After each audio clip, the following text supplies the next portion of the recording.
Hi, how are you? So recently I got a question and I can't remember if it was from this app or a different app. I tried to find the comment so I could respond to it. I could not find it.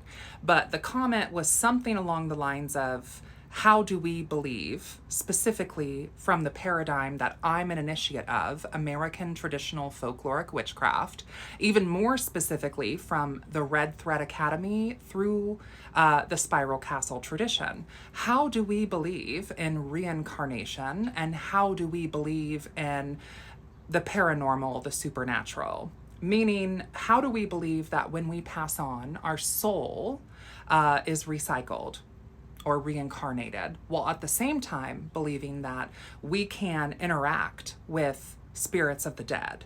And I think that this is a really good question. And this was one of the parts of American traditional folkloric witchcraft for me that really spoke to my own experience and really kind of called me to this path.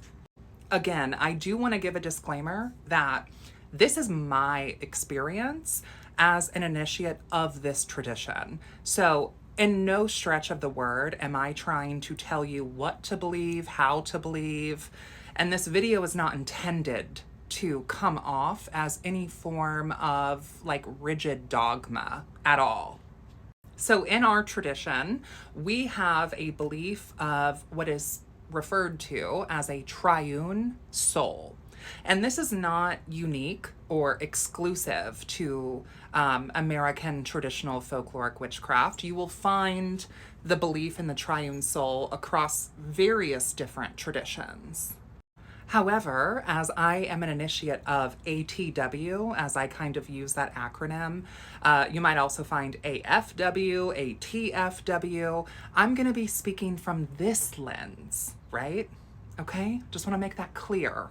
I am not the e-all, end-all, be-all, or the ultimate judge, or and this video is not intended to be dogmatic, although I recognize that it could come across that way. Within American traditional folkloric witchcraft, you're going to see a trinity that repeats again and again and again. And you're also going to see three colors, the red, the white, and the black, that repeat again, again, and again. The red, the white, and the black are sort of color correspondences of our divine and sacred trinity within our coven's tradition of witchcraft. So we'll start first with as above, which this would be our white soul. This would be connected to the starfire heavens above. This is connected to the literal cosmos. This is connected to the stars and the planets. Our white soul represents our star self and connects us to the starfire above. Our red soul, which is more in our heart space, it's sometimes also called the bone soul.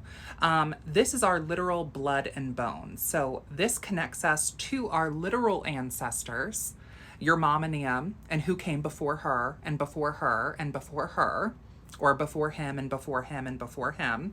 Your literal ancestry, your parents, your great-grandparents, your great-great-great-grandparents, your great aunt, your great uncle, what have you. We call that our beloved dead. Our beloved dead is our literal ancestors, who we do venerate through working with our red soul. However, we also have our mighty dead. Our mighty dead are the witches who have come before us, both historically and folklorically, to some witches in our tradition. And then we have our black soul. And our black soul down here at our root, at our cauldron, if you will, connects us to the fertile, rich black soil of the earth. It connects us to our animal instincts, our primal urges, and it connects us to our fetch spirit. So within this three soul paradigm, we can support the idea of reincarnation through our starfire soul or our white soul, and the idea that when we die, these aspects of our soul do kind of split in different ways. Our starfire soul returns to the heavens above, returns to the cosmic cauldron of recycling, basically. And that aspect of ourselves returns to the source and gets recycled and reincarnated and repurposed, because that form of our soul is never really created or destroyed. It's just remade. Our red soul pours through the blood and bone and magic. So when we pass on, our literal descendants, our red soul runs through them, just like their red souls are currently pumping through our veins and make up our very bones, as well as our red soul pours on through the witches of the future by our acts of good deeds within the craft. Because within American traditional folkloric witchcraft, I would say there's a strong influence for us to pour back into the collective well that is witchery. Just like how we look to the past, be it the 60s, the 70s, the 80s, the 90s, or even further back, the 14th, 15th, 16th century, we take from the wellspring of magic. As traditional witches, we pull often from that spring to find inspiration from trial records and lore and grimoires to inform our practice. And we, as traditional witches today, are in turn pouring back into that well, be it through writing books or making content, or even just like having dialogue within our local community that also orally passes on the traditions. So that's how that soul kind of like lives on, if that makes sense. It's through blood and bone and magic, and through the initiatory lines of traditions and covens. Then we have our black soul, or the soul that is connected to the earth, if you will, that is connected to our fetch spirit. And this aspect of the soul stays here on earth and kind of goes back into the earth. It's our biological aspect. It's, in a way, it's our flesh, it's our vessel. So in that way, there's also the idea of reincarnation through more of an abstract sense of returning back to the land, and our anima of our black soul being returned to the flora and the fauna, just like our fetch spirits. But also, our black soul can stay here and haunt the land and haunt it well, which can explain the idea of paranormal activity or communicating with the dead. And in a way can also kind of explain our idea of our spirit court, which is the terminology that we use in the tradition.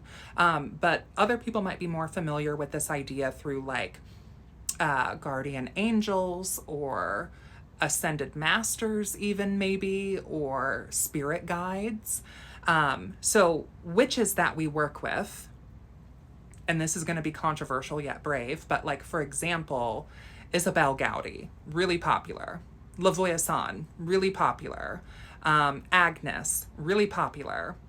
When we are interacting with these witches, we are interacting with them through our red soul, through the collective wellspring of magic, but also through our black soul, through encountering that aspect of their soul here still on earth, haunting the land and haunting it well. So you can totally believe that the soul gets repurposed and recycled and reincarnated, and you can totally believe in an afterlife, and you can totally believe in interacting with the dead. There's really not anything that would separate that, because all aspects of that make up the witch's soul. So I hope that this was like sufficient enough in explaining this sort of paradigm. Let me know if you have questions. I'm almost at the 10-minute mark and I have to stop because I'm recording on a particular app. But yeah, that is how the three souls work and the idea of the afterlife, reincarnation, and working with the dead.